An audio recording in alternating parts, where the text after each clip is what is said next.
C do you have basic idea what is oceanography? तो क्या हम लोग ये कह सकते हैं इसे multi discipline science? Multi discipline word समझ आता है आपको?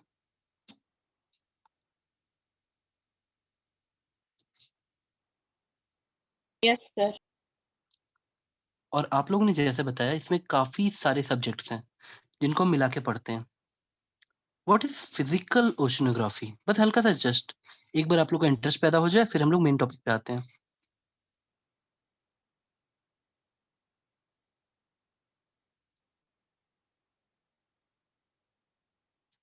नाम सुना है बेटा इसका? What is physical oceanography? What is marine geology?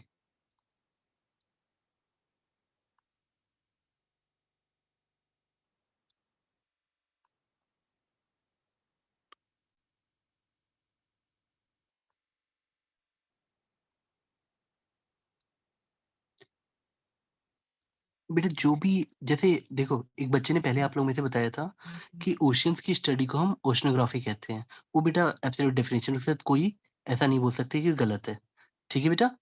लेकिन हम लोग ना हमेशा कैटेगराइज़ करते हैं, जैसे इंजीनियरिंग होती है उसी तरह उसमें ब्रांचेज़ होती है ना, उसी तरह से ओशिनोग्राफी में अलग-अलग ब्रांचेज़ टाइप की समझ लो आप, इतनी सारी रहती है बेटा, ठीक है?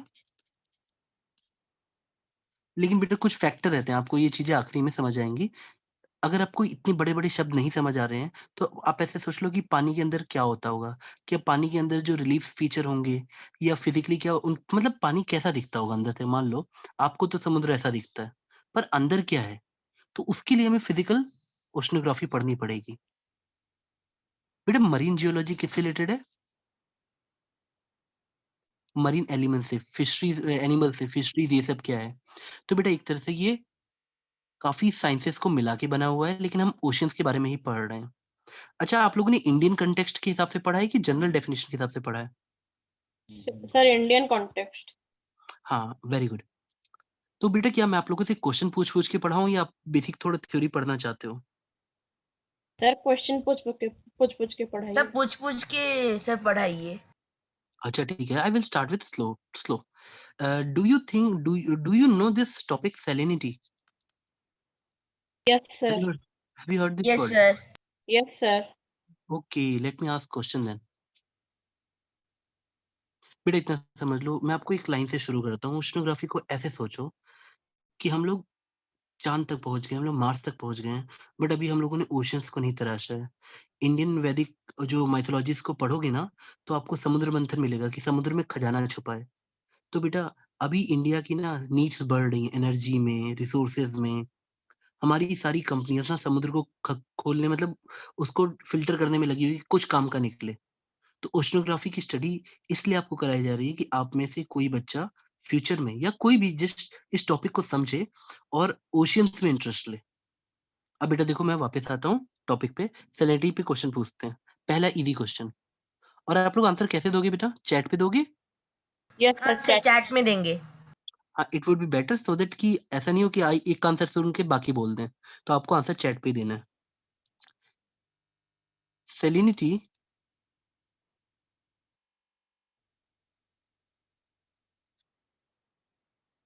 डिक्रीज़ेज़ ड्यू टू रिवर्स। येस और नो? चैट पे भेजो बेटा।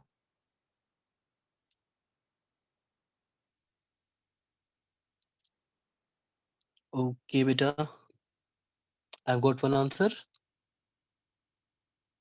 डायश सर, डायश कांता। हाँ बेटा, आयश बेटा, गुड। गुड बेटा। I am waiting for few more responses. How many students joined? Ayash, 3। Harshita. हाँ, हाँ, good. And I am waiting for Harshita. Harshita? अच्छा ठीक है। हाँ, I've got all the responses. See, बेटा सैलिनिटी का मतलब नमक की मात्रा हिंदी में समझो। नमक या देखो बेटा सैलिनिटी क्या होता क्या है, जो नमक भी वो गलत शब्द हो जाएगा। एक्चुअली में जो खारापन या जो समुद्र में एक ना टेस्ट करने में थोड़ा-सा सलाइन नेचर आता है। तो वो क्यों होता है? जो मिनरल्स ये सब उनका पाउडर फॉर्म रहता है और वो जो रिवर्स होते हैं ना वो लेके जाते हैं फ्रेश वाटर। तो समुद्र का जो किनारा है वहाँ पे जब फ्रेश वाटर आता है रिवर्स के थ्रू तो उससे सैलिनिटी घटती है परसेंटेज में। क्या आपको मेरी बात समझ आई? Yes sir.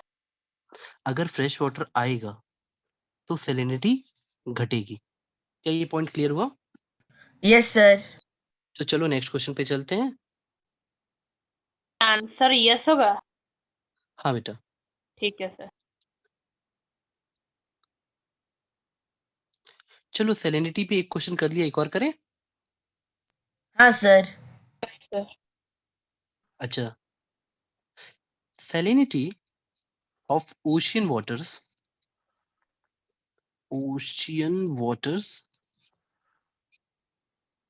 near the equator। बेटा आप लोग इक्वेटर समझते हो ना? यस हाँ सर। सर।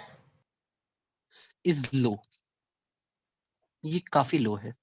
अब मैं 3 स्टेटमेंट दे रहा हूँ, आप में से बताना है कौन सी स्टेटमेंट करेक्ट है। पहला ये स्टेटमेंट समझे, ये तो एक वो असर्शन टाइप का है कि इक्वेटर पे सैलिनिटी लो होती है। अब आपको फैक्टर्स बताए जा रहे हैं। पहला फैक्टर है हैवी रेनफॉल।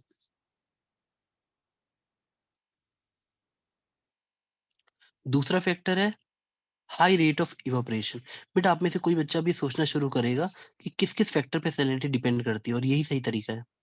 अगर आज तक आपने नहीं सोचा है तो आप सोचोगे। बेटा that second statement is high rate of evaporation and the third statement is water brought by reverse. इसमें से कौन सा स्टेटमेंट करेक्ट है आप मुझे ऐसे भेज दो। हम लाइक लिखेंगे ऑप्शन 1 नहीं तो ऑप्शन 2 नहीं तो ऑप्शन 3। सर एक ठीक है कि सर दोनों भी ठीक होंगे? मैं आपको मैं ऑप्शन ही दे रहा हूँ, ठीक है? Actually the question should go like this कि सर मुझे ये चाहिए था, second and third are correct. जैसे ये है, मैंने आपसे सिंपली पूछा कि इन तीनों में से इस स्टेटमेंट को सपोर्ट कौन कर रहा है? जो ऊपर हमने असर्शन किया है कि salinity of ocean water near the equator is low. Equator पे हमारा सैलिनिटी फैक्टर लो होता है। तो अब आपको रीजन बताना है, ये रीजंस है, तो इसमें से कौन सा रीजन सही है? अब बात समझ गए? Yes sir. तो आप मैं ऑप्शन ही दे देता हूँ बेटा।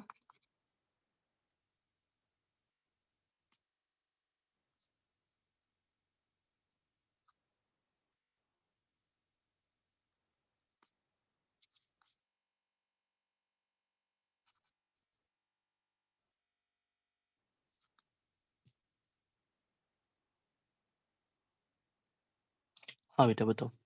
सी I have got responses from yes, I have got.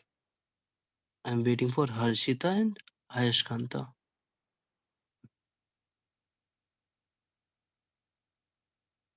सी बेटा आप लोग को ना जैसे हमेशा सोचने वाला बच्चा बनना चाहिए।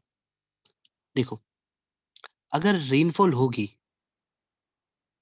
If the rainfall will happen, तो क्या होगा बेटा? रेनफॉल किस टाइप का पानी लाता है?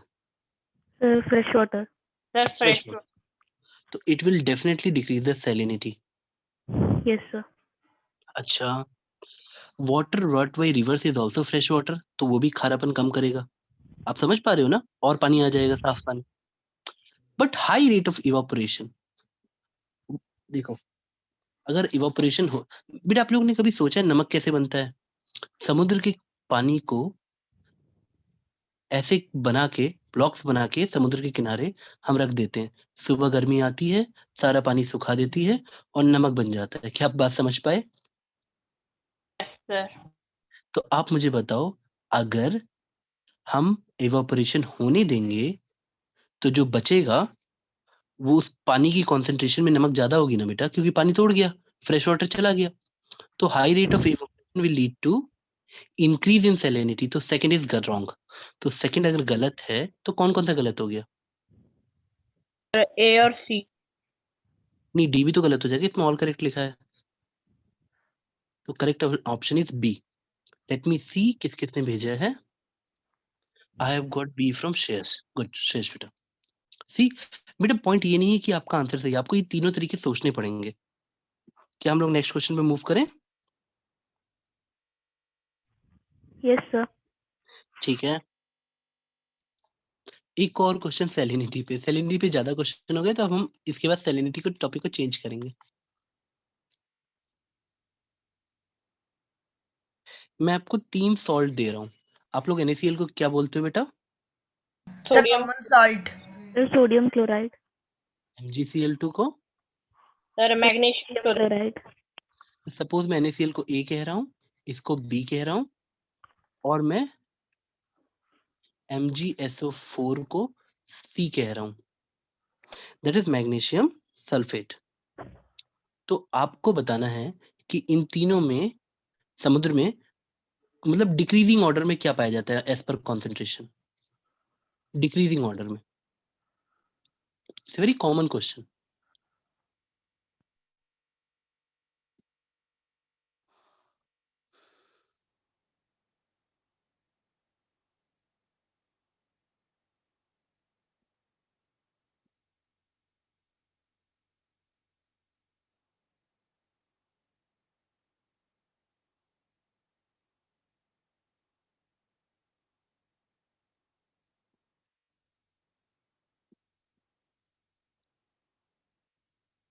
मैं डिक्रीजिंग ऑर्डर में लिखना है? नहीं बेटा, बस ऐसे डिक्रीजिंग ऑर्डर आप समझते हो ना बेटा?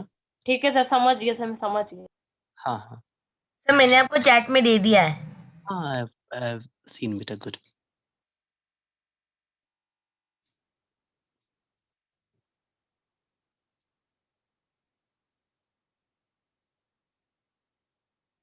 मैंने भी भेज दिया। हाँ बेटा, मैं सबका रिस्पॉन्स बैक टू बैक देख रहा हूँ।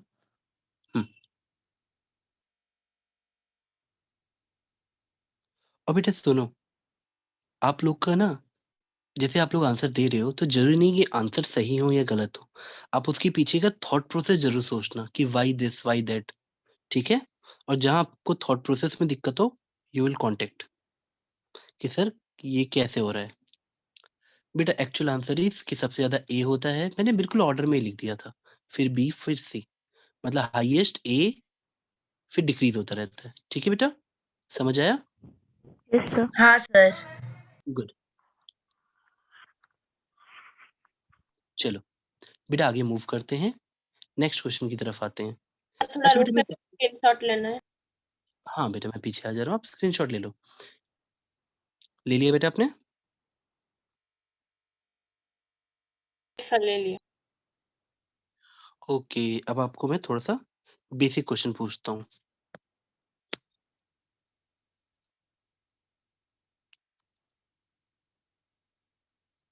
Two factors that drives ocean currents,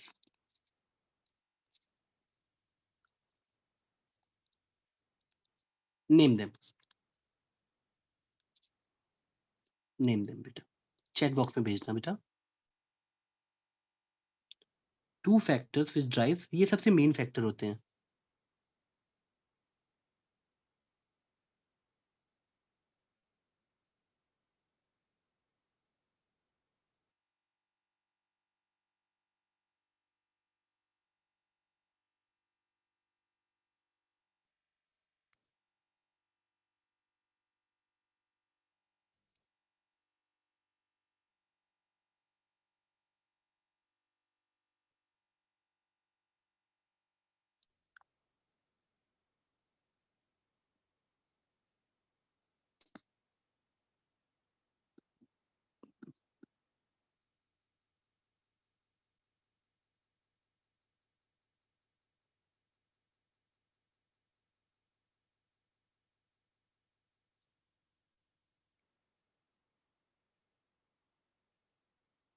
बेटा मुझे रिस्पॉन्सेस आए हैं, ठीक है। अच्छा बेटा, if I ask you what is the source of energy on the earth, how we are driving deriving the energies? Sir मैंने भेज दिया। Sir sun. Good. Though people can say कि sir petrol, plant and all, but sun is the ultimate source. So whenever somebody is asked what are the two basic, आप लोगों ने किसी ने answer गलत नहीं भेजा है बेटा, ठीक है? सबका आंसर ठीक है, but it's not a statement to satisfy you, but किसी का आंसर पूरा नहीं है, पार्शियली करेक्ट है। एक्चुअली 2 मेन फैक्टर जो होते हैं, आपको ऐसे सम अप करना चाहिए। ग्रेविटेशन, कि सन मून का gravitation plus energy flux coming from the sun. बेटा फ्लक्स का हमेशा मतलब होता है जैसे कुछ बाहर निकल, जैसे इवन एक ड्रेन से जो पानी और कचरा एक साथ बाहर निकलता है उसको भी फ्लक्स कहते हैं, something coming out, flux type का। Energy flux coming from sun, ये 2 फैक्टर हैं। क्या आप मेरी बात समझ गए बेटा? Yes sir. ठीक है बेटा, नेक्स्ट क्वेश्चन। मतलब बेटा देखो वहाँ पे अगर आप लोगों से कभी कोई क्वेश्चन पूछ रहा है टाइप का इस चीज़ों में, तो आपकी डेप्थ देखना चाहिए कि आप सही में सोच पा रहे हो कि कुछ फैक्ट रट्टा मार के आए हो। आप फैक्ट रट्टा मार के जाओगे, आप अच्छा नहीं कर पाओगे बेटा। अच्छा बेटा, मैं आप लोगों से अब थोड़े से और बेसिक क्वेश्चन पूछता हूँ। Yes temp sir. टेम्परेचर की इसी इसी पेज पे पूछ लेता हूँ। सिंपल सा क्वेश्चन का आंसर आप मुझे भेजो। टेम्परेचर के बढ़ने से डेंसिटी एंड सैलिनिटी, इन दोनों पे क्या फ़र्क पड़ता है? आपको सिंपली ऐसे भेजना है, increase increase, increase decrease, decrease increase, इस टाइप से। If the temperature is increasing in the ocean, what will happen? The density will decrease, increase, remain same, और सेम गोज़ विथ सैलिनिटी। बेटा आप अच्छे से लिखना इसको, ऐसे पता लगा डी लिख लोगे। आप अपने नोट्स में इसको डेंसिटी लिखना और इसको सैलिनिटी लिखना। ठीक है?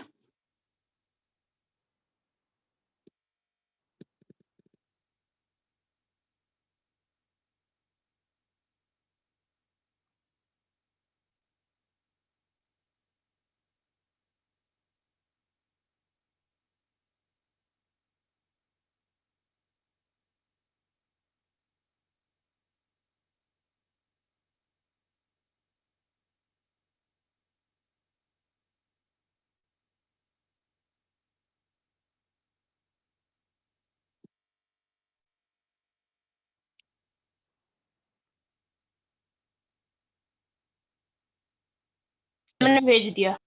हाँ बेटा, मैं तुरंत देख लेता हूँ। ठीक है सर।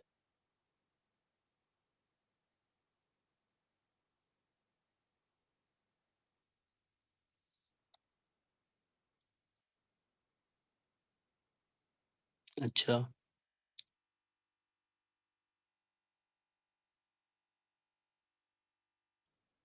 ओके, ठीक है।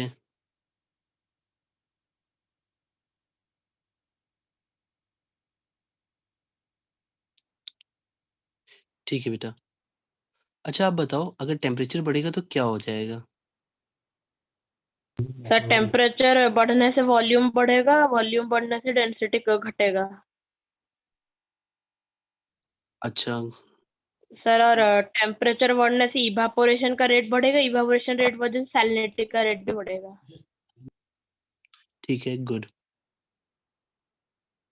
बेटा आप लोगों को समझ आया इसने क्या बोला? कि मैं लिख के बताऊँ? सर समझ में आया। Okay, good. अब आप लोगों से कुछ और क्वेश्चन है बेटा,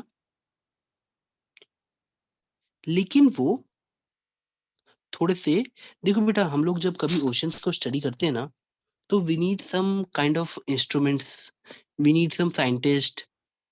और अच्छा मैं ऐसे ही पूछता हूँ आप लोगों से, कि आप लोगों ने कभी मैत्री नाम सुना है, दक्षिण गंगा नाम सुना है ये सब? यस सर, हाँ यस सर सर। सुना है। Okay, good. चलो तो फिर इंटरेस्टिंग डिस्कशन होगा अभी। Have you heard the word CTD before? Sir आप रिपीट कर सकते हैं? Have you heard the word CTD before? CTD instrument. No sir. Sir चलो मैं एक ऑर्डर में पढ़ाता हूँ। अगर आप लोगों ने वो पीडीएफ पढ़ा है या कुछ बेसिक पढ़ा है, तो क्या आप किसी एक इंडियन साइंटिस्ट का नाम ले सकते हैं जिसने दक्षिण गंगा प्रोजेक्ट में काम किया हो? ऐसे मैं जानना चाह रहा हूँ कि have you read or not? Yes बताओ सर। नाम बताओ। Sir S Z Qasim. Sir doctor Aditi Pant. एचेट Qasim was sir doctor Sudipta Sengupta and doctor Aditi Pant. ठीक है, गुड गुड बेटा, गुड। चलो बेटा, मैं ऐसे पूछता हूँ, अगर मैं आपसे पूछूं what is the role of ONGC, तो आप क्या बताओगे एक लाइन में? Sir, ONGC role is to extract minerals from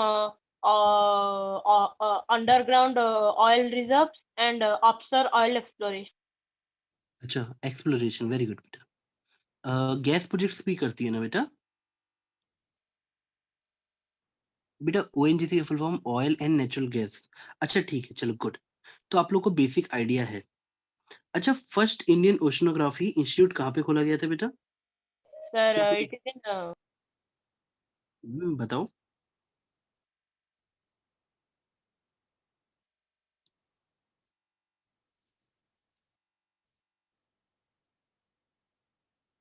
sir आप क्वेश्चन रिपीट कर सकते हैं? चलो मैं थोड़ा पहले इजी क्वेश्चन पूछ लेता हूँ। आपने इंडो नॉर्वे नॉर्वेजियन प्रोजेक्ट के बारे में सुना है? हाँ सर।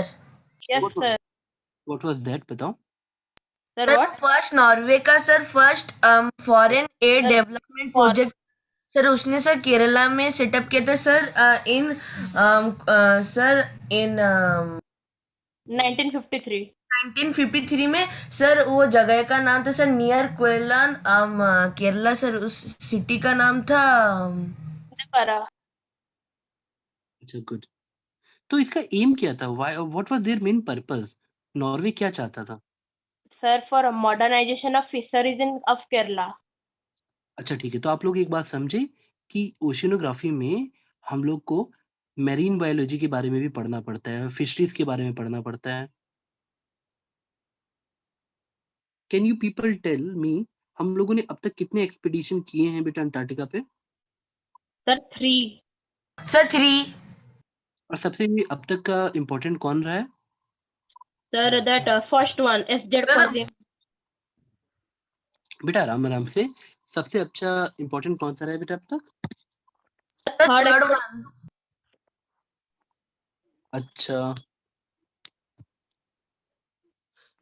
थर्ड वन में क्या हुआ था ऐसा? सर उन्होंने सर होम स्टेशन बनाया था सर अंटार्कटिका में। And when was it got decommission समझते हो आप लोग? whenever we say in the language like a plant got commissioned, मतलब वो कब स्टार्ट हुआ, और decommissioned मतलब कब उसने अपना रोल करना बंद कर दिया। तो दक्षिण गंगोत्री प्रोजेक्ट कब बंद हुआ था, सिंपल लैंग्वेज में? Sir, January 1984. नहीं नहीं बेटा, डिकमीशन मतलब वो खत्म कब हुआ था, मतलब उसने अपना काम रोल, वो भी क्यों डिकमीशन हुआ? डिकमीशन हुआ था 25 फरवरी 1990। वो भी क्यों, कि वो पानी के अंदर चला गया था। ठीक है। क्या और एक बार बता सकते हैं? हाँ बेटा, देखो हम लोग फर्स्ट प्रोजेक्ट में जब गए थे अंटार्कटिका में, तो हम लोगों ने वहाँ पे पहले सर्वेइंग की, ये सब किया कि अच्छा अंटार्कटिका जाने का पर्पस क्या है, पहले आप लोग ये बताओ। Why Antarctica? Sir, to build a modern station in the Antarctica for Indian welfare projects. अच्छा हाँ, कुछ ऐसे प्लेसेस आप जैसे पढ़ोगे ना, तो आप लोग को पता लगेगा। जैसे मैं आप लोगों से एक सिंपल क्वेश्चन पूछता हूँ। अच्छा मान लो इंडियन ओशियन में नीचे, काफ़ी नीचे कुछ समुद्र में ऑयल मिलता है, तो किसका होगा? इंडिया का होगा, किसी और का, किसका होगा बेटा वो?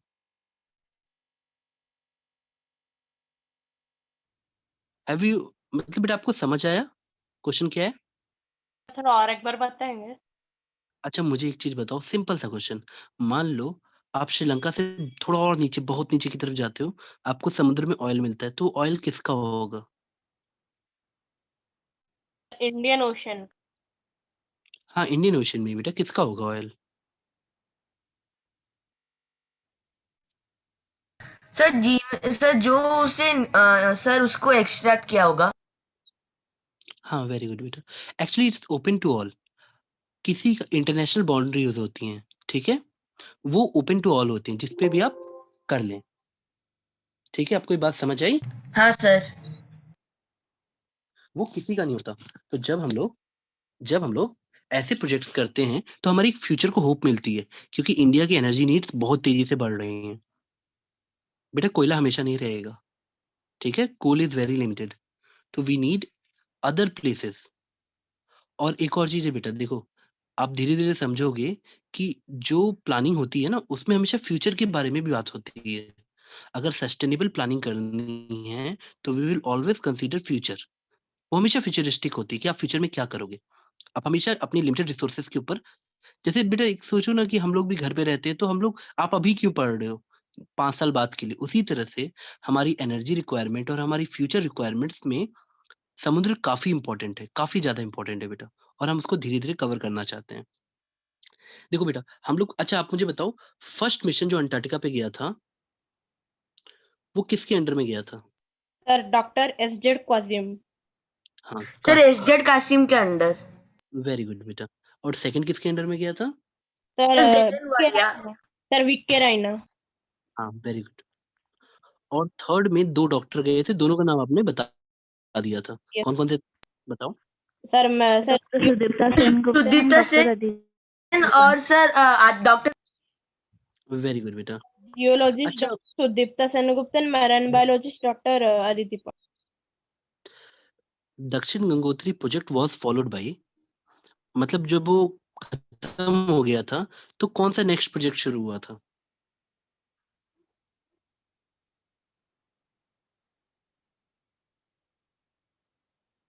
बताओ बेटा।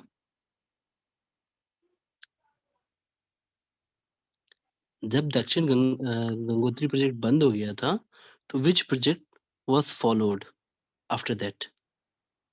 1990 में डिकमीशन्ड हो गया था दक्षिण गंगोत्री प्रोजेक्ट। आफ्टरवर्ड्स बेटा, there was another project called Maitri. बेटा अगर आप लोगों से कोई वाइवा या वहाँ पे कोई आपका नॉर्मल देखना चाहता है ना कि आप कितना इंटरेस्ट से पढ़ते हो, तो ये सब क्वेश्चन इम्पोर्टेंट है। अभी भी मैत्री प्रोजेक्ट चल रहा है, आपको पता है? अच्छा, दक्षिण गंगोत्री जो था, वो साउथ पोल से कितना दूर था बेटा? Sir 2500 sir kilometre. 2500 किलोमीटर। हाँ, वेरी गुड बेटा। अच्छा, एक बेसिक क्वेश्चन, जब हम लोग किसी वाटर की सैंपलिंग करते हैं, सैंपलिंग मतलब आप समझ पा रहे हो? यस छोटा सर। सैंपल स्टडी करना। तो व्हाट वी से कि हम उससे प्रोडक्टिविटी चेक करते हैं, इससे क्या मतलब है? Sir we check the sir plant. Zooplankton sir कितना उसका मिनरल रिच है, वो सब सैम्पलिंग हम करते हैं। नहीं, नहीं, वो ठीक है, पर व्हाट सैंपलिंग में हमें प्रोडक्टिविटी पता चलती है। What is productivity? सर उसमें कितने तो मिनरल रिसोर्स है सर, वो सब पता चलता है सर जू प्लैंकटन। अच्छा, ठीक है बेटा। प्रोडक्टिविटी में हमारे प्लांट्स, एनिमल्स सब कुछ पता लगता है।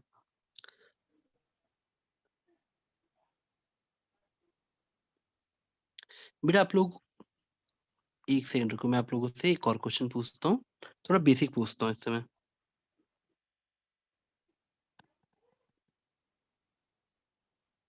बेटा have you heard the word phytoplankton? Sir can you yes again? Sir मैं लिख देता हूँ, रुको, let me right it. Have you heard this word? ये इंपॉर्टेंट है बेटा। ये बेसिक क्वेश्चंस में से एक है।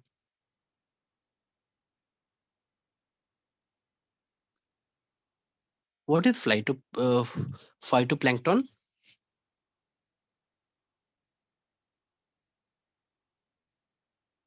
Sir not heard the word.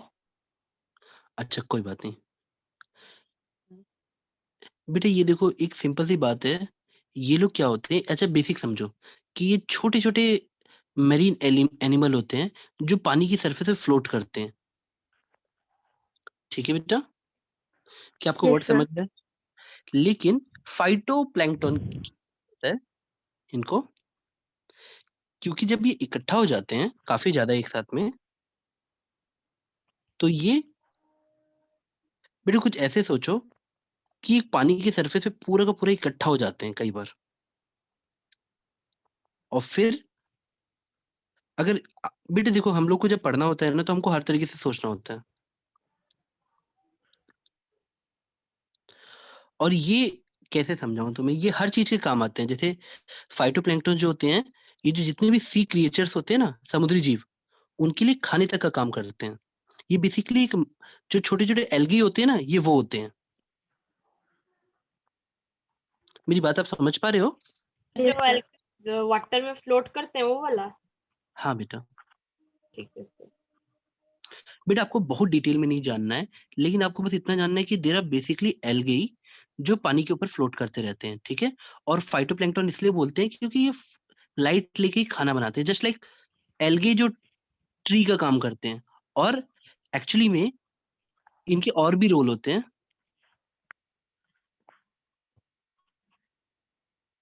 ये लोग क्या करते हैं, इनऑर्गेनिक न्यूट्रिएंट्स लेते हैं, जैसे नाइट्रेट्स हो गया, फॉस्फेट्स हो गया, जो पानी में रहते हैं, और फिर उनको प्रोटीन, फैट्स और कार्बोहाइड्रेट में बदल देते हैं। तो आप समझ पा रहे हो, एक तरह से खाने का फूड वेब की तरह काम करते हैं फॉर सी क्रिएचर्स। अच्छा बेटा, बहुत सिंपल भाषा में सोचना कि देयर पूरे समुद्र पे थोड़ा थोड़ा फाइटोप्लैंक्टन तैरते रहते हैं, और वो जितने भी सी एनिमल्स होते हैं उनके लिए फूड की तरह काम करते हैं। Yes sir. इसी से एक टर्म आता है रिलेटेड, ब्लूम। ब्लूम नाम सुना है बेटा? Algal algal. ब्लूम। हाँ, आप लोगों ने सुन रखा है, वेरी गुड। यस अब में से कौन एक्सप्लेन करेगा इसको? सर, मैं एक्सप्लेन कर सकता हूँ। हाँ बेटा करो। सर जब sir in water when the algae substances increase in water due to the mixing power, the algae mix with the water and form a disease in water known as algal bloom. ये disease हो जाता है? जिसने वो जो क्या बोलते हैं, पानी अफेक्टेड हो जाता है एल्गल ब्लूम की वजह से। हाँ बेटा देखो, होता क्या है, आप ऐसे सोच लो कि अगर किसी जगह पे एल्गल ब्लूम आ गया, तो पूरा सरफेस कवर कर लेता है, और इसका फोटोसिंथेसिस टाइप का बिजनेस होता है, तो ऑक्सीजन भी ले लेगा ना पानी का पूरा। Yes sir. तो बेटा धीरे धीरे सी क्रिएचर्स को प्रॉब्लम आने लगेगी। बेटा याद रखना, किसी भी चीज की अति खराब होती है। अति means too much of anything is very bad, ठीक है। तो अगर एल्गल ब्लूम आ गया, दैट मीन्स एल्गी पूरा वाटर सरफेस कवर कर ले हर तरीके से। वाटर में जो बेटा, एक वाटर का भी एक खुद का इकोसिस्टम होता है, उसमें ऑक्सीजन होने चाहिए, माइक्रो न्यूट्रिएंट्स, मिनरल्स होने चाहिए, वरना सी लाइफ सरवाइव नहीं करेगी।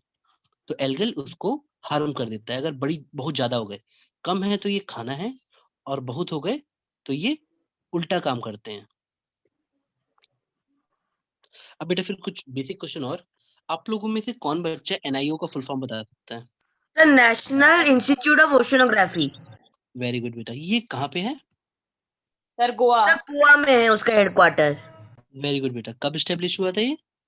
सर 1966 में हुआ था। वेरी वेरी गुड बेटा। 1st of January 1966। बेटा वेरी गुड। आप में से कितने बच्चों ने सोनार का नाम सुना हुआ है? What is Sonar? Sir sound navigation and sound and Sound navigation and navigation ranging. And range.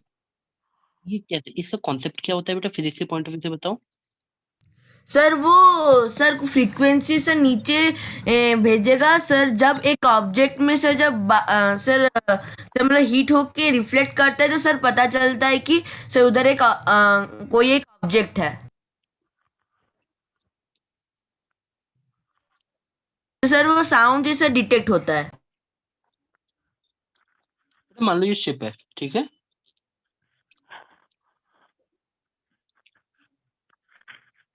अगर एक साउंड एनर्जी को भेजा जाए, वो टकरा के जब रिफ्लेक्ट होके आती है ना बेटा, मैं बहुत सिंपल भाषा में बोलूंगा।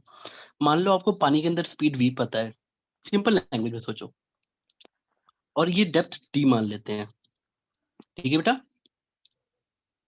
यस तो लेट अस से कि जाने में नीचे टाइम t लगाया और आने में भी सेम लगाएगा, तब हम बोल सकते हैं कि अगर मैं, देखो, अगर आने, देखो ये मान लो t इक्वल टू 0 पे तुमने एक साउंड सिग्नल नीचे भेजा, और t सेकंड बाद वो वापस आ गया, तो डिस्टेंस कितना चला? 2d चला। Yes sir. ये कितनी थी? v। तो t equal to 2d by v। अब तुम बोलोगे इससे फायदा क्या होगा? बेटा इससे डेप्थ पता लग जाएगी। अगर आपको साउंड वेव की स्पीड पता हो, तो हम डेप्थ ऑफ ओशन निकाल सकते हैं या उस जगह पे। और बेटा यही टेक्नोलॉजी यूज़ करके अगर आप मतलब सोनार सिग्नल भेजते हो, तो आप कई बार सबमरीन जो तैर रही होती हैं, जो दुश्मन की होती हैं, वो भी पता लग जाती हैं कि आपके नीचे कोई सबमरीन है कि नहीं। क्या आप मेरी बात समझ गए? Yes sir. ठीक है बेटा, तो सोनार इज़ वेरी गुड कॉन्सेप्ट। चलो मैं आप लोगों से और पूछता हूँ।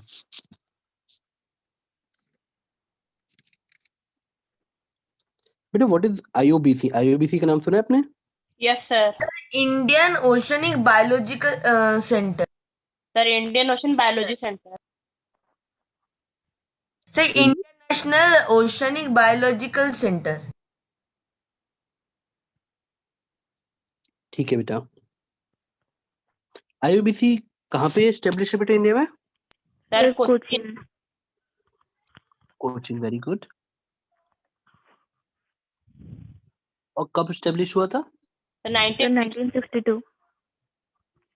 अच्छा, आप लोगों ने ये नाम कभी सुना है? Yes sir. Sir R V Gaveshan sir वो रिसर्च वेसल है। वेरी गुड बेटा, very good. Yes, sir. R V for research vessel. और गवेषणी मतलब इसका सर मतलब researcher. Sir, sir. Very good, very good, very good. तो बेटा ये करती क्या है? सर ये रिसर्च करने के लिए सर यूज करते हैं। सर ये पहले एक बार्ज शिप था। सर ये sir garden workshop sir Kolkata में सर इसे सर 100 मिलियन डॉलर्स का सर रुपीस खर्च हुआ इसे बनाने के लिए। $100 million. Sir, $3 million. Sorry 3 3 million million dollar. Dollar. अब ठीक है। 100 मिलियन इज टू मच बेटा। ठीक है बेटा, रिसर्च वेसल क्या होते हैं पता है? ये लोग घूमते रहते हैं पानी में और जगह जगह सैंपलिंग करते हैं, जगह जगह एक्सप्लोर करते हैं, किसी तरह कोई मिनरल रिजर्व मिल जाए, कुछ भी मिल जाए। बेटा आप इसका कुछ फाइंडिंग बता सकते हो कि क्या इसने किया होगा? Mineral exploration. हाँ बेटा, तो सर ये sir extensive survey for offshore oil field sir फिर ऑयल पोल्यूशन मॉनिटर करने के लिए और मिनरल डिपॉजिट्स देखने के लिए सर वो यूज होता था सर। और पॉलीमेटेलिक नोड्यूल्स। गुड बेटा। The deep sea polymetal nodules. हाँ गुड। पर बेटा देखो, आप लोग को उसका मतलब ही समझ आना चाहिए कि वो बोला क्या है। आप सीधे स्टेटमेंट की तरह पीडीएफ याद करके जाओगे तो हर बच्चा तो करके आ ही रहा है। आपको कैसे वहां पे अलग होना है? By understanding the topic. हम लोगों ने थोड़ी देर पहले सीटीडी रिकॉर्डर्स की बात की थी। बेटा ये नापता है कंडक्टिविटी, टेम्परेचर एंड डेप्थ। इससे हम लोग फिजिकल प्रॉपर्टीज ऑफ वाटर पढ़ पाते हैं, सी वाटर।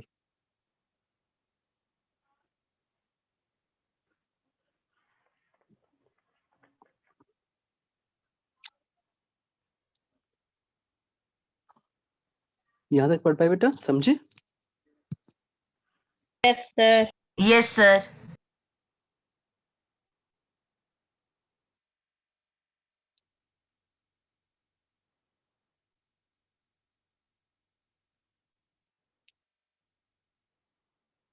बेटा आप लोग कोई भी ऐसा इक्विपमेंट जानते हो जो सैलिनिटी मेजरमेंट करता है? Sir. आप you have to study some instruments also, हल्का फुल्का नाम जो Yes, पढ़ पाओ। हाँ बेटा बताओ। sir. Sir, Nansen bottle. ठीक है, गुड बेटा। Sir, इसका orange. Sir, that is. Sir, mechanical bathythermograph. ये क्या करता है? Sir, it measures the depth of the water at sir वो टेम्परेचर सर सेंसर है। the change in temperature of water at different depths. तो नीचे जाने पे समुद्र में टेम्परेचर बढ़ता है कि घटता है? Sir, temperature घटता है. सर घटता है। ठीक है बेटा, गुड।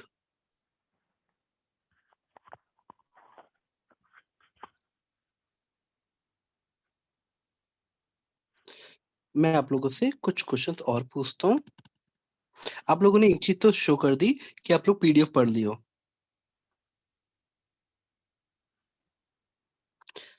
अच्छा चलो मैं आप लोगों से कुछ इस तरह से पूछता हूँ। सपोज़ यहाँ हाई कंसंट्रेशन ये सी है, ठीक है? यहाँ पे सैलिनिटी हाई है और यहाँ पे सैलिनिटी लो है। तो करंट कहाँ से कहाँ जाएगा बताओ? Sir low to high. Sir, high to low. Water current पूछ रहा हूँ बेटा मैं। Sir, high to low. High salinity to low salinity. Sir low to high. Explain कर सकता है कोई? Yes, sir. Low to high. Why बेटा, why low to high? Yes, sir. Because in low salinity, sir, high amount of fresh water is present. That's why. And in high salinity, less amount of fresh water is present. That's why high fresh water, low fresh water. That is low salinity to high salinity. The water current move. बेटा आप लोग को समझ आया इस बच्चे ने क्या कहा? Yes sir. अच्छा। सर आप और एक बार समझा दीजिए। अच्छा बेटा, लो सैलिनिटी मतलब क्या होता है? सर सर कंसंट्रेशन लो होता है। हाई सैलिनिटी मतलब ज़्यादा होता है, ठीक है, दैट्स गुड। बट हमारा क्वेश्चन था कि वाटर करंट्स कहाँ से कहाँ फ्लो करता है। देखो एक नेचर का लॉ होता है that is diffusion. High concentration से लो कंसंट्रेशन की तरफ चीजें जाती हैं, बट वाटर की बात नहीं कर रहे हैं। अगर कभी आप नेचर का ये लॉ समझोगे तो कहने का मतलब है कंसंट्रेशन इधर जा रही है। आप मेरी बात समझ पा रहे हो? मतलब सॉल्ट इधर जा रहा है ऐसा सोचना। लेकिन हमारा क्वेश्चन था वाटर करंट कहाँ जाता है। डिफ्यूजन हमेशा हाई कंसंट्रेशन से लाइक लो कंसंट्रेशन की तरफ होता है, ठीक है? तो हम डिफ्यूजन की बात नहीं कर रहे थे, हम वाटर करंट की बात कर रहे थे। क्या आपको बात समझ आई थोड़ी सी? क्वेश्चन समझना बेटा, अगर आपसे पूछेगा कि जैसे चलो मैं थोड़ा इसको आपके तरीके से पूछता हूँ। बेटा मान लो रिवर्स यहाँ पे एंटर कर रही हैं, ठीक है? समुद्र से मतलब सॉरी, सी सी में जाने के लिए रिवर्स ऐसे आ रही हैं। तो यहाँ पे सैलिनिटी हाई होगी कि लो होगी बताओ? जस्ट जहाँ एंटर कर रही होंगी। सर लो होगी। सर लो होगी। और यहाँ पे जो मेन मिडल पोर्शन है यहाँ पे सैलिनिटी हाई होगी। सर हाई होगी। सर हाई होगी। कहाँ जाएगा? Sir, low to high. ठीक है बेटा, मैं और भी लॉजिक से आपको समझा दूंगा, बट ये आपको याद करने के लिए सबसे इजी लॉजिक है। Yes sir.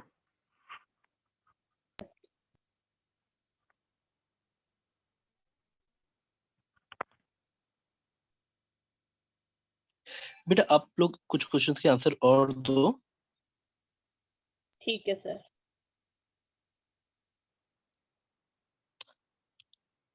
एक सेकंड बेटा। हाँ,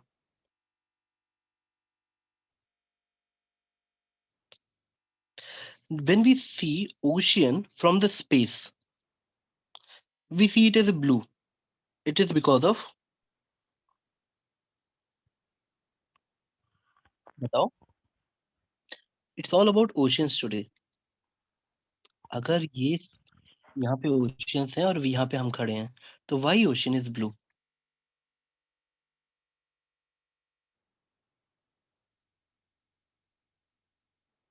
Sir, because of refraction of light. Refraction of light. Sir, refraction of. अच्छा अच्छा ठीक है बेटा, आई एम नॉट श्योर कि whether you understand what is reflection और नॉट, बट मैं आपको बस एक आइडिया के हिसाब से पूछ रहा था, वैसे आंसर सर एग्जैक्ट ड्यू नहीं to reflection of blue sky and water. है। ब्लू स्काई इन वाटर, अच्छा।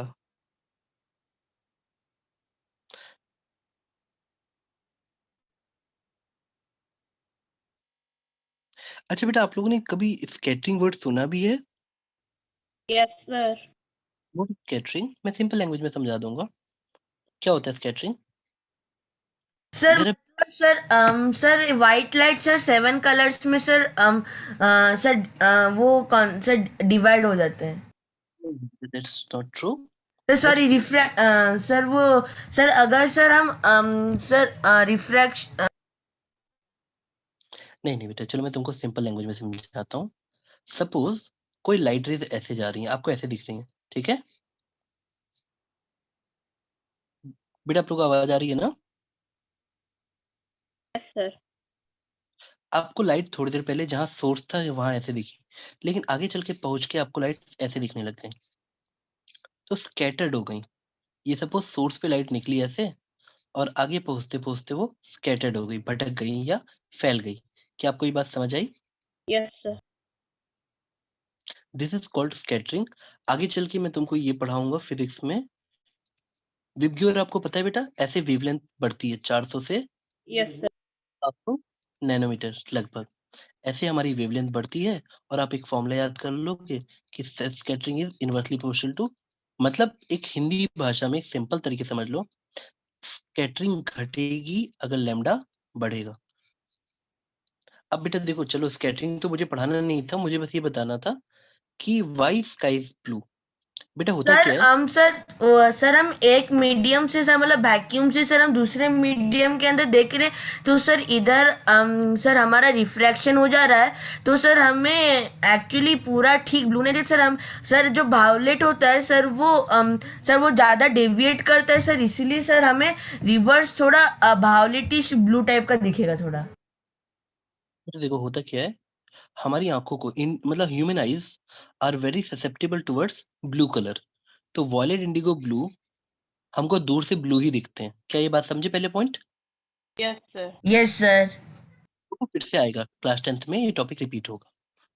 होता क्या है बेटा, मैं आपको एक सिंपल सी बात बताता हूँ। आपने कभी भी देखा होगा लेजर लाइट हमेशा रेड होती है। लेजर लाइट ऐसे जाती है रेड का। आप इस देखो, जैसे जैसे वेवलेंथ बढ़ती है स्कैटरिंग घटेगी, देखा आपने इस Yes. फॉर्मूले? वेवलेंथ के बढ़ने से बेटा, वेवलेंथ अभी मुझे नहीं पता आप लोगों को वेवलेंथ वर्ड पता भी है कि नहीं, बट इतना सोचो कि वॉयलेट की वेवलेंथ 400 होती है, वो भी नैनोमीटर में, और रेड की थी 700 नैनोमीटर। कुल मिला के बस इतना याद रखना कि स्कैटरिंग सबसे ज्यादा किसकी होती है? वॉयलेट की, क्योंकि इसकी वेवलेंथ छोटी है। इंडिगो की, ब्लू की, इन सबकी वेवलेंथ छोटी है, तो इसकी स्कैटरिंग ज्यादा होती है, तो ये फैल जाता है चारों, तो दूर से यही कलर दिखता है। क्या आपको मेरी बात समझ पा रहे हो? Yes, sir. स्कैटरिंग, और वॉयलेट और ब्लू लाइट इज मैक्सिमम। हमको वॉयलेट दिखनी चाहिए पर हमें ब्लू दिखती है। क्या ये थोड़ा सा समझ आया बेटा? Yes, sir.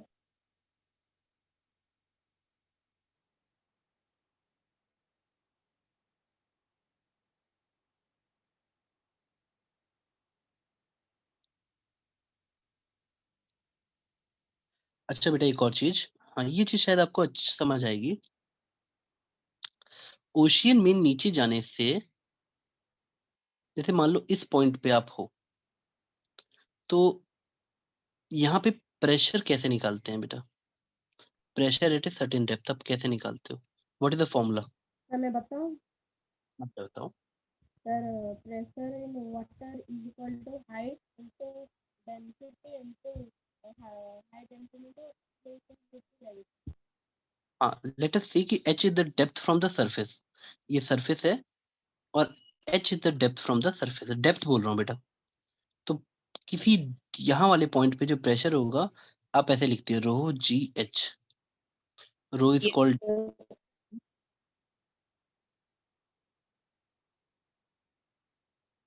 Ji is acceleration due to gravity,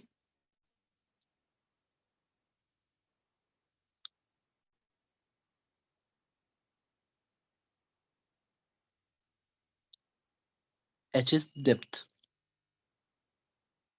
अच्छा आपको क्या लगता है ये प्रेशर सिग्निफिकेंट होगा? मतलब ये बहुत, डेंसिटी ऑफ वाटर आपको पता है बेटा कितना होता है लगभग? सर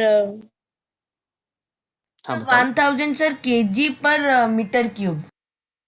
हाँ वेरी गुड बेटा, 1000 kg पर मीटर की। तो व्हाट डू यू थिंक, अगर पानी की खूब डीप में जाएंगे तो प्रेशर बहुत हाई होगा कि नहीं? अगर हाँ आपके सर। पास आपको पता है अगर किसी भी सबमरीन में छोटा-सा एक होल हो गया, बिल्कुल हवा का मतलब हल्का-सा, तो इतना प्रेशर होता है पानी का कि सबमरीन कागज़ की तरह फट जाएगी। क्या आपको मेरी बात समझ आई बेटा? Yes sir. अगर नीचे है, बहुत नीचे है तो, ऊपर होने पे नहीं। यहाँ पे वही चीज़ शायद कोई फैक्टर ना हो, जितनी आप डेप्थ में जाओगे उतनी प्रॉब्लम बढ़ती जाती है, हाई प्रेशर आता जाता है। और प्रेशर एक तरह से फ़ोर्स पर यूनिट एरिया होता है, तो उतना प्रेशर हम झेल नहीं सकते हैं। इवन स्टील की जो परतें होती हैं, वो तक फैल जाती हैं, मतलब स्टील अगर भी है ना तो दब जाता है। बेटा नेक्स्ट क्वेश्चन पे चलते हैं।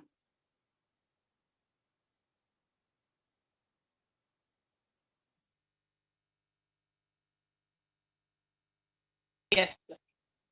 हुँ।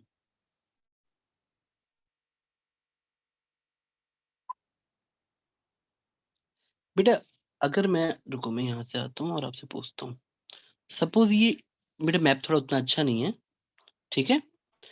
ये आपको ये इंडिया से दूरी है ऐसे करके एक्स।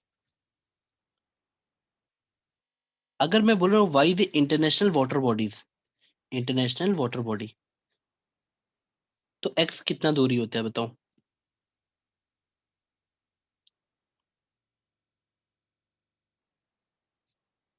ये मैप है। हाँ, मैप टाइप का है। ठीक है। सर आप क्वेश्चन को थोड़ा फिर से रिपीट करेंगे? हाँ, बेटा मैं कर दूँगा। बेटा मेरा क्वेश्चन है कि जैसे भारत है मान लो, हम कितनी दूर पे बोलेंगे कि ये इंडिया का वाटर है और वो पूरा इंटरनेशनल वाटर बॉडी है?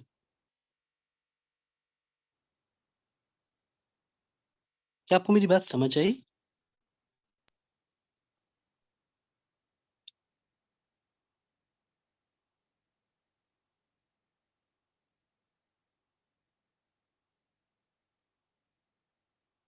आप लोगों ने कभी सुना होगा कि चाइना और उसके आस-पास में बहुत कॉन्फ्लिक्ट होता है, वाटर बॉडीज़ को लेके जापान और चाइना आपस में झगड़ा करते रहते हैं कि हमारा है, हमारा है।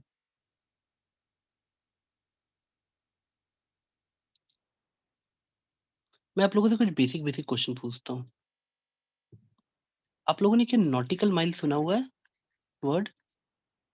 It's all about oceans today बेटा। Have you heard the word nautical mile? No sir. No sir.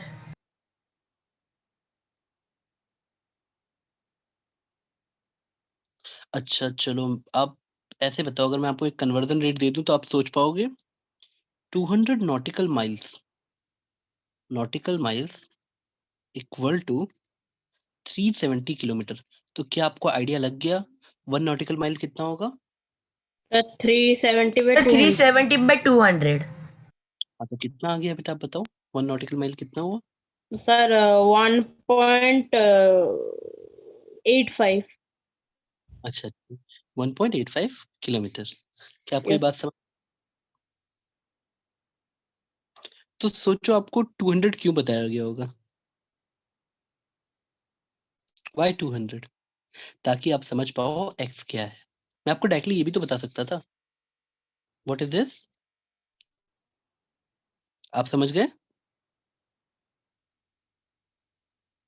Sir this is 1.85 kilometre.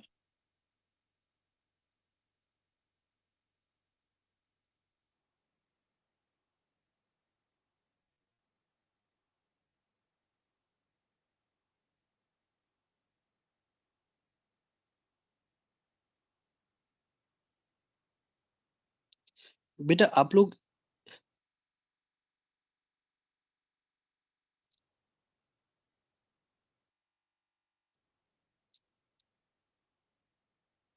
Sir अच्छा रुको मैं थोड़ा-सा एक और डायग्राम बनाता हूँ फिर आपसे पूछता हूँ। कन्फ्यूज़ मत होना, ठीक है?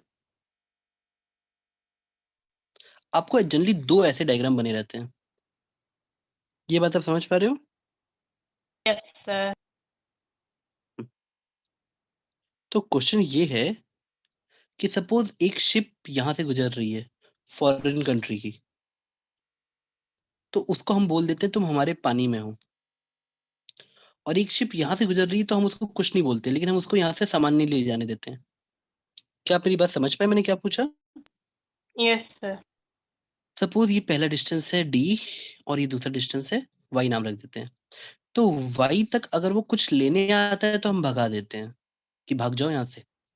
लेकिन अगर वो यहाँ से ट्रेस पासिंग कर रहा है तो हम उसे कुछ नहीं बोलते। और यहाँ पे वो कुछ भी करे जेड जोन में, डी जोन इतना, वाई जोन यहाँ तक, और जेड जोन ये जो है इसमें वो कुछ भी करे, कुछ भी करे, जो करना है करे, पास करे, ऑयल एक्सप्लोर करे, जो करना है करे। तो बेटा ये डिस्टेंस कितना आता है? ये वाला डिस्टेंस तो आप सोच लिए ना। Yes, sir. 1 nautical mile होता है. 1 नॉटिकल माइल नहीं बेटा, यहाँ तक, इस डिस्टेंस में हमारा सोवरिन राइट होता है। सोवरिन मतलब और किसी का नहीं होता, ये मतलब लाइक परफेक्टली हमारा इलाका है। इट्स जस्ट लाइक वो हमारे यहाँ से पास करते तो बोलते हैं तुम इंडियन टेरिटरी में आ गए हो। ठीक है, Sir, it is yes. तो ये कितना आता है बेटा? 12 नॉटिकल माइल्स,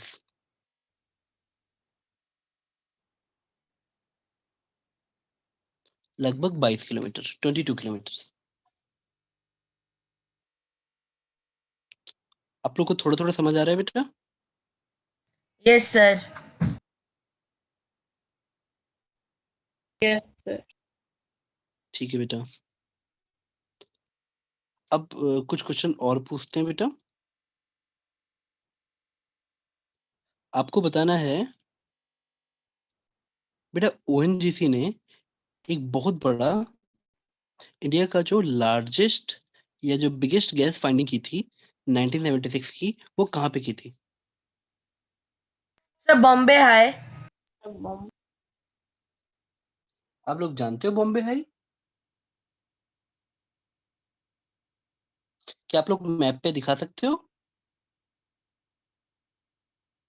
No, sir. अच्छा, और कोई जानते हो जैसे ओएनजीसी ने जो लेटेस्ट की, लेटेस्ट नहीं बेटा, वैसे पूछ भी सकता है।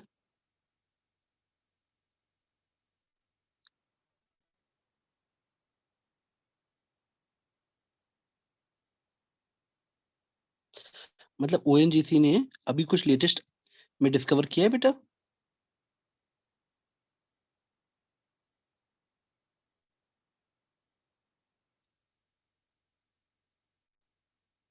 अच्छा, ऐसी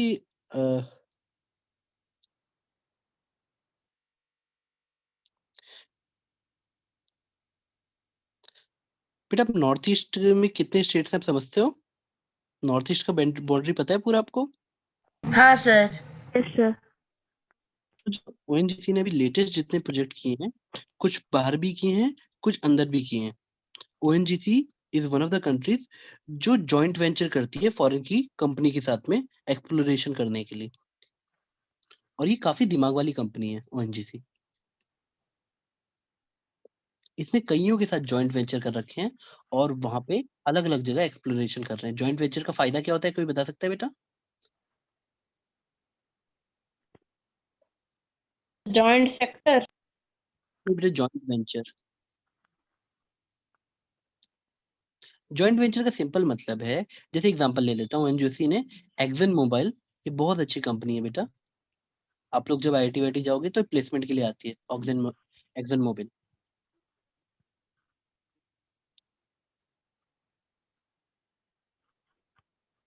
तो इसके साथ जॉइंट वेंचर कर रखा है, क्यों किया होगा बताओ? क्या फायदा है, अकेले क्यों नहीं कर लेते हैं?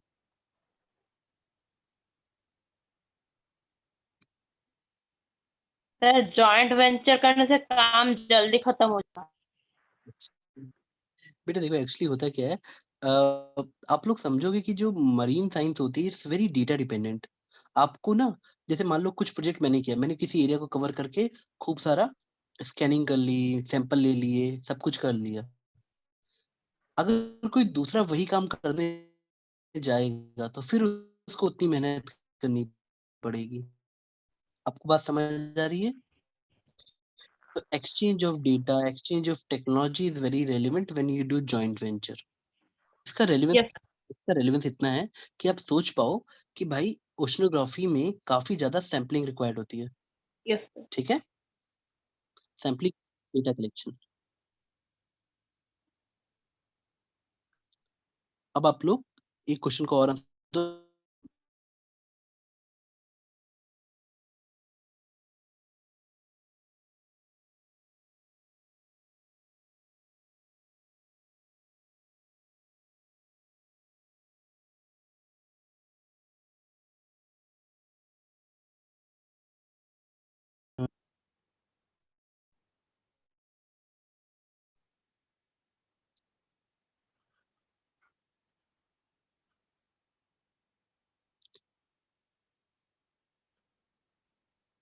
बेटा आप टाइड्स का रीजन बता सकते हो?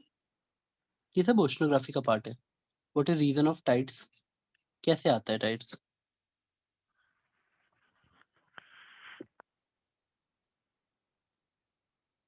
बताओ बेटा। सर वो मून जब आता है sir, sir new moon day और फुल मून डे के दिन थोड़ा सर सर ज्यादा अट्रैक्शन होता है So कब? due to gravitational pull of moon yes and sir. sun. अच्छा, तो थोड़ा सा कैसे बोलोगे? मतलब लाइक सपोज ये अर्थ है, ये मून है, तो कैसे होता है एग्जैक्टली बताओ जरा। Have you heard the word apogee and perigee? Sir क्या? Apogee and perigee? No, sir. अच्छा ठीक है। टाइड्स मतलब मुझे तुम अपनी सिंपल भाषा में बताओ। सपोज ये अर्थ है, ये मून है, कभी हमारे पास आता है, कभी दूर जाता है, तो क्या फर्क पड़ जाता है इससे?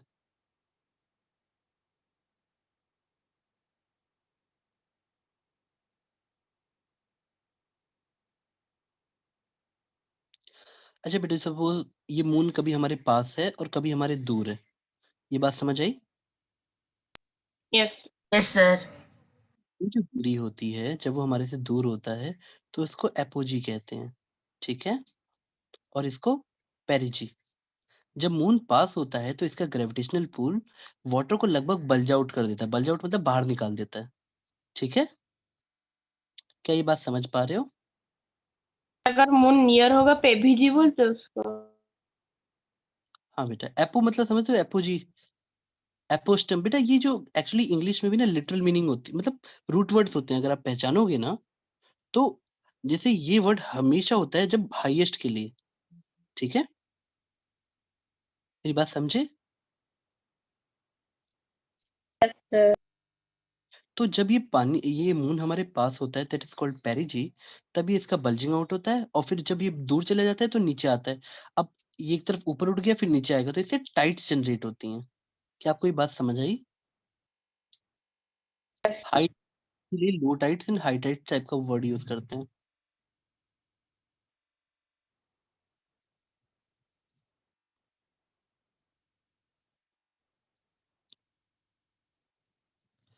अब बेटा मैं आप लोगों से एक फैक्चुअल क्वेश्चन पूछता हूँ। हमारी कोस्ट लाइन कितनी बड़ी है लगभग? जल्दी बताओ। इंडियन कोस्ट लाइन कितनी बड़ी है? Sir, 7,500 kilometers. Sir 7500 kilometre. Very good बेटा।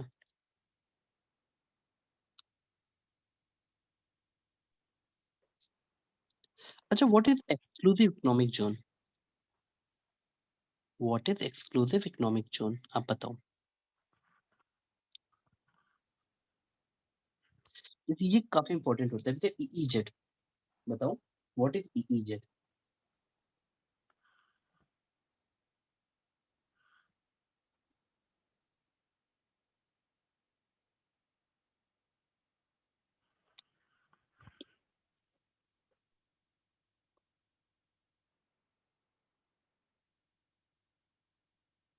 सर जो जोन सर, सर जो एक कोस्टल कंट्री के रीजन के अंडर होगा। एक्सक्लूसिव क्यों बोलते हैं? Why economic? Why we are saying the economic zone?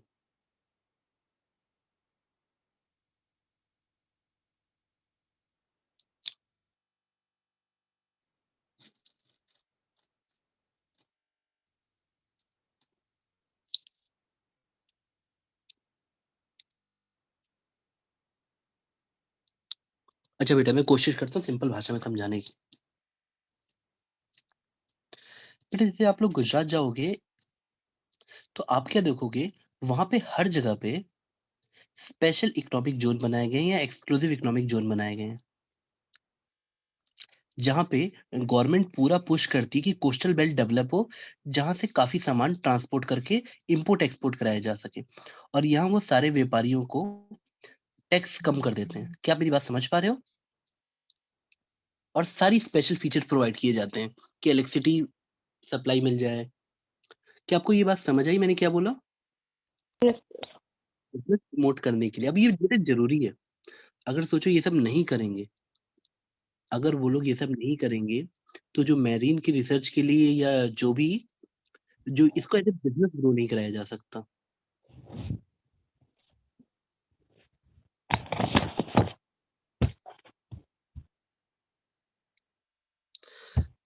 बेटा आप लोग what is the definition of oceanographer बताओ?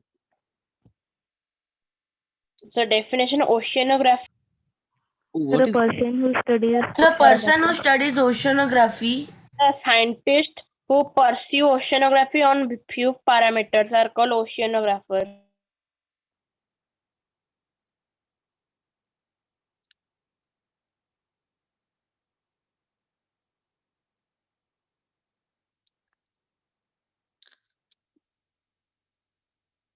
अच्छा बेटा do oceanography also help in giving warnings like tsunami and all?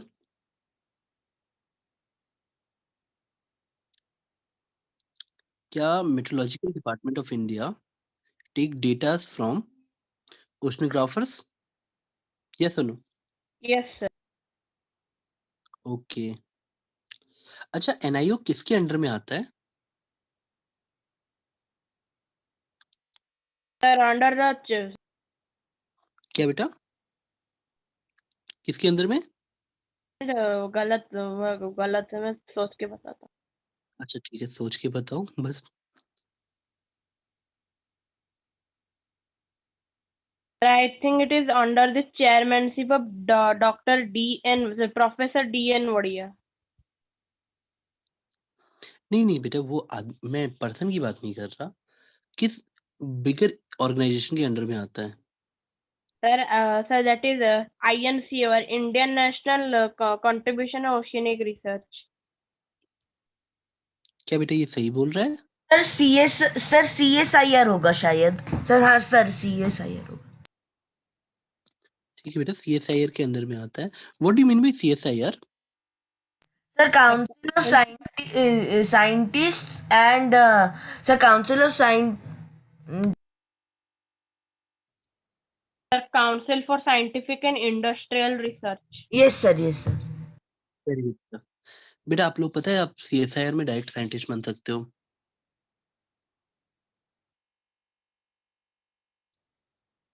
I am just telling you कि oceanography और ये NIO जो है ये एक सब ब्रांच होती है सीएसआईआर की। अब बात समझे? Yes, sir. ओके ठीक है बेटा नेक्स्ट क्वेश्चन की तरफ मूव करते हैं।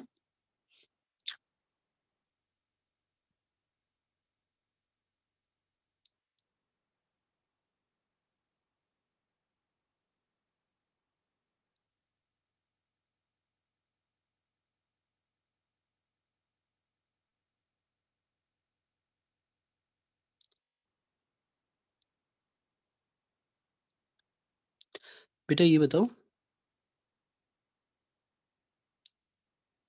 What is the full form NCPOR? Sir, I can tell. हाँ बताओ। Sir, National Center for Polar and Ocean Research.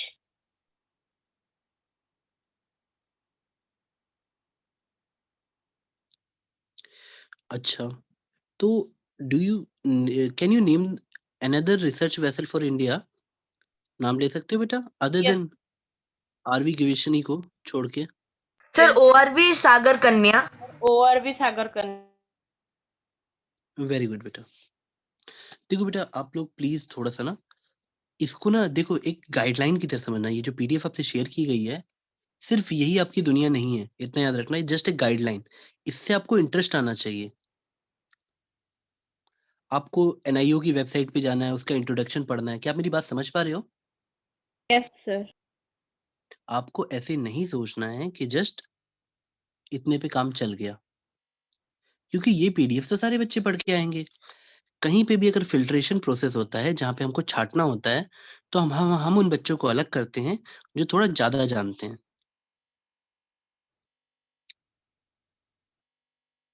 क्या आप मेरी बात समझे बेटा? Yes, sir.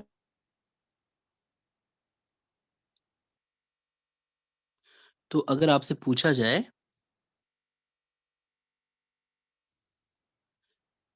कि लाइक एक्चुअली में ये पर्पज़ क्या है एनआईओ का, तो आप क्या बोलोगे?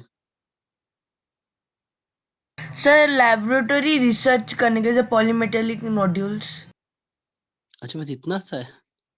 सर नहीं, सर और भी सर बताओ।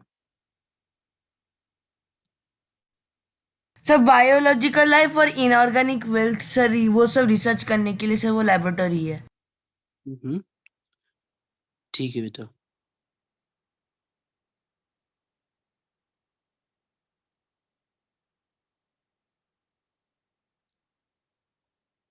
ठीक है बेटा, मैं आप लोगों से और क्वेश्चन पूछता रहता हूँ।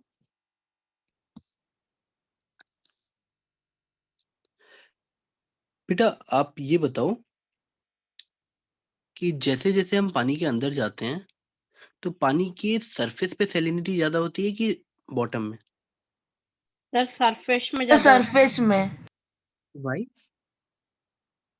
सर एवापोरेशन प्रोसेस होता है ना सर ऊपर में, इसीलिए सर उधर थोड़ा सा ज्यादा सैलिनिटी हो। अच्छा, वेरी गुड। और सर और एक है जो एवापोरेशन के टेम्परेचर इंक्रीज होगा ना, इसलिए प्रेशर घटेगा। पर जब हम वाटर के डीप डीप जाते हैं, उसलिए प्रेशर इंक्रीज है सर, उधर बॉटम में सैलिनिटी का होना पॉसिबल है सर, इसलिए सरफेस में होता है। अच्छा, गुड। अच्छा, आप लोग हाइड्रोस्फीयर वर्ड जानते हो? What is hydrosphere? हाँ सर। Yes sir. गुड। आप लोग को सारे मेजर जो ओशियंस हैं, वो सारे पता हैं? Yes sir. Yes sir. अच्छा ठीक है, मैं आप लोग को एक डायग्राम बनाता हूँ और समझाने की कोशिश करता हूँ। बेटा जैसे समुद्र के किनारे हम लोग को तो सिर्फ पानी दिखता है, बट कुछ इस तरह से स्ट्रक्चर होता है।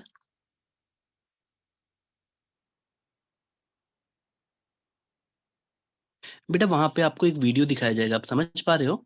और आपसे क्वेश्चन पूछा जाएगा। ये लाइन क्या कहलाती है?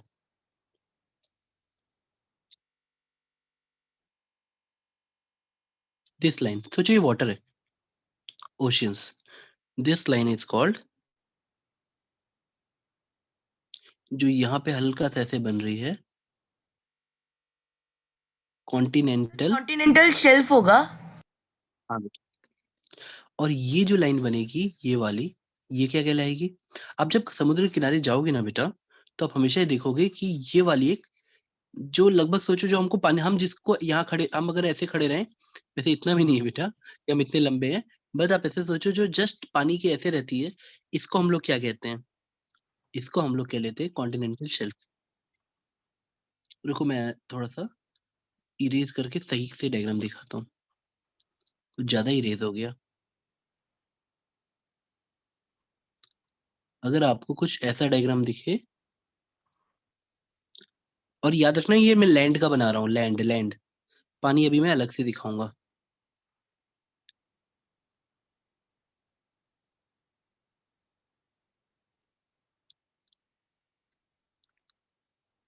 यहाँ पे ऐसे सोचो मैं ब्लू कलर से पानी बना देता हूँ, ऐसा पानी दिख रहा है, ठीक है? समझ आया? Yes yes sir. सर। तो इस ज़ोन को, ये जो बीच में होता है, इसको हम लोग कहते हैं ओशियन बेसिन। बेटा आपको वहाँ पे एक छोटी-सी वीडियो दिखाएगा, फिर जल्दी-जल्दी क्वेश्चन पूछेगा। इस वाले पार्ट को हम लोग क्या कहते हैं बेटा? ट्रेंच नाम सुना है आपने कभी? Yes sir. सर अच्छा, इसको क्या कहेंगे इस वाले चीज़ को? Sir. This is called ocean ridge.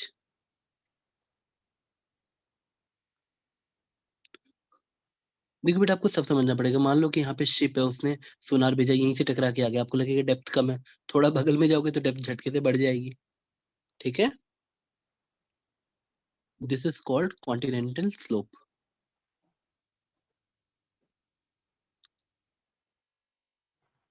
This is called continental shelf. तो आपको इस पे भी क्वेश्चन आ सकता है पूछ के कि कॉन्टिनेंटल शेल्फ के पास जो पानी होता है उसमें सैलिनिटी ज्यादा होगी कि ओशन बेसिन्स में ज्यादा होगी। तो कई बार क्वेश्चन जो आते हैं वो थोड़े से उन बच्चों के लिए रहेंगे जो बेसिक जानते हैं।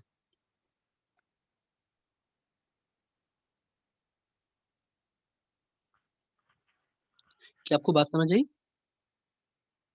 Yes sir. Yes, sir.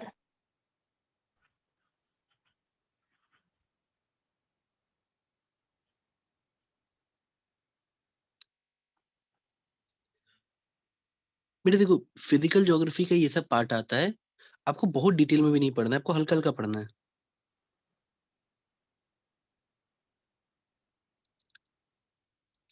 अच्छा, पानी के अंदर बेटा मैं इसी डायग्राम को यूज कर लूं कि नया बनाऊं? इसी में यूज कर लूं? सर ये वाला यूज कर दीजिए। अच्छा, कुछ ऐसा पानी का अंदर एक माउंटेन है, तो इसका नाम क्या होगा?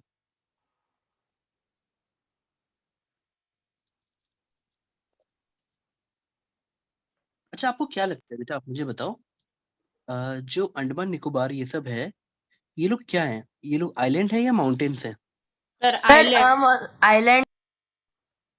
अच्छा। सर देख, पानी के अंदर सर बहुत सारे सर वॉल्केनोज होते हैं। अच्छा अच्छा, हाँ बेटा देखो, मैं समझाता हूँ। अगर आप, वैसे मैं क्वेश्चन से रील नहीं होता, पहले ये कंप्लीट करता हूँ। This is called C mount,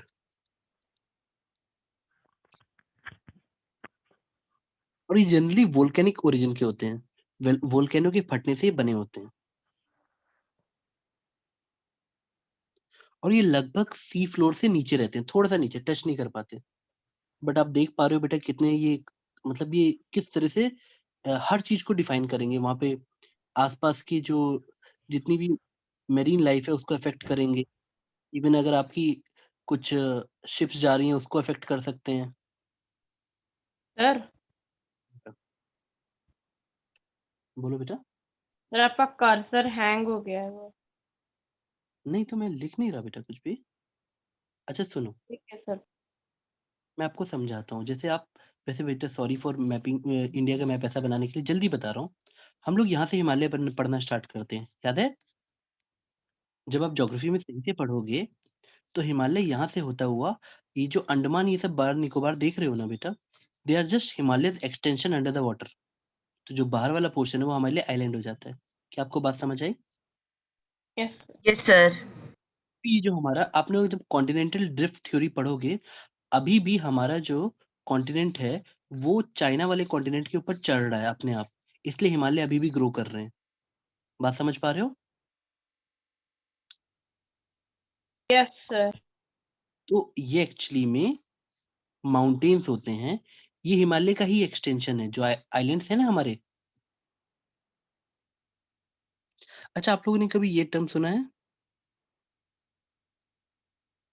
अच्छा, आप लोगों ने कभी कोरल रीफ्स का नाम सुना है बेटा? This is also very important. हाँ सर सुना है। Sir coral relief. आप बताओ। कोरल रिलीफ वर्ड है वो। कोरल रीफ सुना है आप लोगों ने वर्ड? No sir. Yes, अच्छा sir. ठीक, आप बताओ किसने सुन रखा है बेटा? This is also very important. What are coral reefs? क्या होते क्या हैं ये?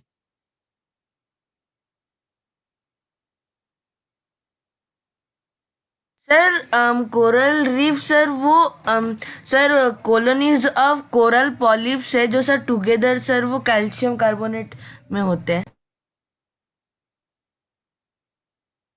हाँ, लगभग सही है बेटा answer. Why they are important?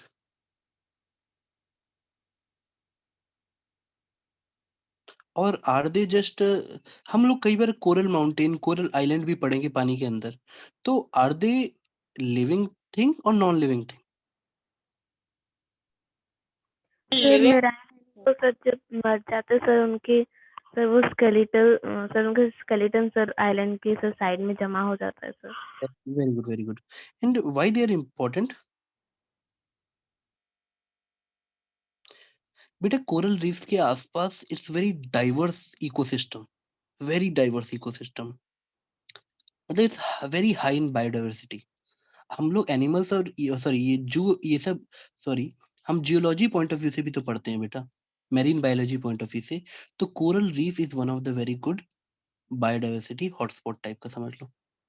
क्या आप मेरी बात समझ पाए? Yes sir. Coral reef important है। इंडिया में कहाँ मिलती है बेटा कोरल रीफ्स? ये हर चीज के लिए वैसे इंपॉर्टेंट है बेटा। यहाँ पे फिशरीज भी अच्छा होता है। इंडिया में कोरल रीफ्स कहाँ पे हैं? वर्ल्ड में सबसे फेमस कहाँ पे है बेटा, आप जानते हो?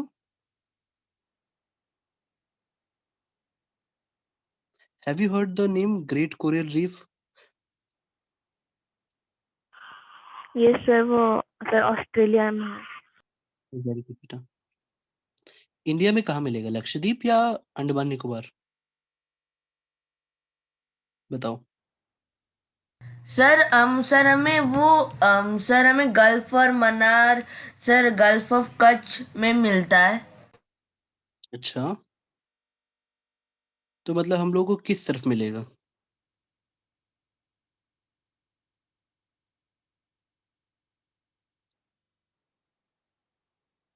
सर क्या?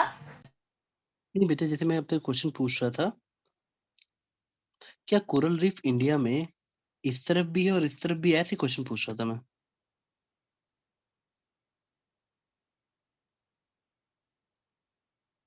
Yes sir. यस सर है। तो लगभग दोनों जगह, यहाँ से लेके पूरी ऐसी बेल्ट में कोरल रीफ आपको मिल जाएंगे हर जगह। ठीक है, यस सर। हाँ सर। बहुत इंपॉर्टेंट है पता है। इसके लिए काफी ज्यादा हम लोग, मतलब आप सोचो जो, अगर आपने बेटा, क्या आप लोगों ने national institute of ocean technology नाम सुना है? Yes, sir. NIO.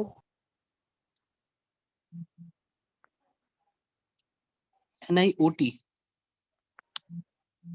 ये अलग है बेटा। सर उसका फुल फॉर्म बोलेंगे एक बार? Institute of ocean technology. The National हाँ Institute sir. of Ocean Technology. हाँ बेटा, ये चेन्नई में है बेटा।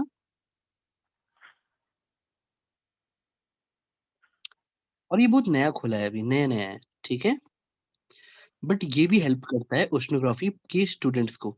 मतलब ओशनोग्राफी पढ़ने के लिए हम लोग यहाँ भी जा सकते हैं, और ये गवर्नमेंट ऑफ इंडिया का इंस्टीट्यूट है। तो बेटा देखो, मैं ये नहीं बोल सकता कि मैंने ओशनोग्राफी पूरी पढ़ाई, बट मैं आई होप आप लोग का थोड़ा सा इंटरेस्ट जगा पाया। बेटा ओशनोग्राफी बहुत डीप है, it's about instrument, it's about marine life, it's about basic features, salinity, pressure, temperature. आप मेरी बात समझ पा रहे हो? Yes, हाँ sir. Sir. It's about also biodiversity, कौन सी फिशरीज कहाँ मिलती हैं, इंडिया में फिशरीज इंस्टीट्यूट भी कहाँ कहाँ हैं। बेटा बहुत सारी चीजें हैं इसमें। But I will always suggest you कि जो वो पीडीएफ दिया गया है, उसके पैराडाइम को बेसिस बना के आप आगे बढ़ें। मतलब आप हर कनेक्टेड वर्ड पढ़ें, ऐसा नहीं कि सिर्फ वही सब कुछ है। उससे रिलेटेड ऐसे समझो वो हेडिंग्स का कलेक्शन है, आपको खुद से भी पढ़ना है। क्योंकि बेटा सोचो ना, कि अगर मैं आपसे एक क्वेश्चन पूछ रहा हूँ, तो मैं आपसे पूछूंगा कि व्हाट आफ्टर आफ्टर दक्षिण गंगोत्री, क्या उसके बाद हम लोगों ने कुछ नहीं किया? तो अगर आपको पता होता तो आप बोलते नहीं, हमने मैत्री मिशन फिर उसके बाद किया था। क्या आप मेरी बात समझ पाए? Yes, sir. तो बेटा अगर आप लोग को फिर फील होगा, तो मैं आप लोग के साथ बस एक काम और करूंगा, इफ यू वांट, एक छोटा सा वीडियो बना के उस पे 10 टू 15 ऑब्जेक्टिव क्वेश्चन। जैसे बेटा वीडियो एग्जैक्टली ऐसा ही होता है, जैसे मान लो मैंने आपको एक्सप्लेन किया था ना ये, मैं आपको जल्दी से ये वीडियो दिखाता इसका कि ये ओशन बेसिन होता है, ये सब वो सब, और फिर मैं आपसे पूछता कॉमन सेंस के हिसाब से कि बेटा यहाँ पे क्या फीचर्स होंगे, यहाँ पे क्या फीचर्स होंगे, यहाँ पे क्या फीचर्स होंगे। क्या आप मेरी बात समझ पाए? हाँ Yes. सर। तो आप चाहोगे तो ऐसा वीडियो हम बना के दे देंगे और उस पे आपको 10 क्वेश्चन दे देंगे। ठीक है, और बेटा सर आप एक चीज, ओशनोग्राफी के ऊपर एक क्विज ले सकते हैं एक दिन? हाँ बेटा बताओ आप लोग कब दोगे, मैं ले लूंगा। सर जो सर एसएलई एग्जाम के पहले सर 1-2 दिन पहले सर फ्राइडे नहीं तो सैटरडे में। बेटा आप प्लीज़ मुझे एक पर्सनल रिमाइंडर दे देना, मैं तुरंत ले लूँगा, ठीक है? Okay sir. मैं 25 मिनट्स में या 20 मिनट्स में 30 क्वेश्चन पूछ के हम लोग खत्म कर देंगे जल्दी-जल्दी, ठीक है? Okay sir. See you in the next quiz. आप लोग प्लीज़ पढ़ते रहो। सर कब है वो? बेटा आप लोग कब देना चाहते हो? डेट फिक्स कर लो, मैं उसी दिन करवा दूँगा। बताओ। सर फ्राइडे नहीं तो सैटरडे। अर्ली इज़ बेटर ना, फ्राइडे? Okay sir. तो I will post the timing, ठीक है? बी प्रिपेयर्ड, पढ़ते रहो बेटा थोड़ा-सा तब तक वीवीएम के लिए पढ़ाई कर लो। Okay sir. बेटा मैं रिकॉर्डिंग स्टॉप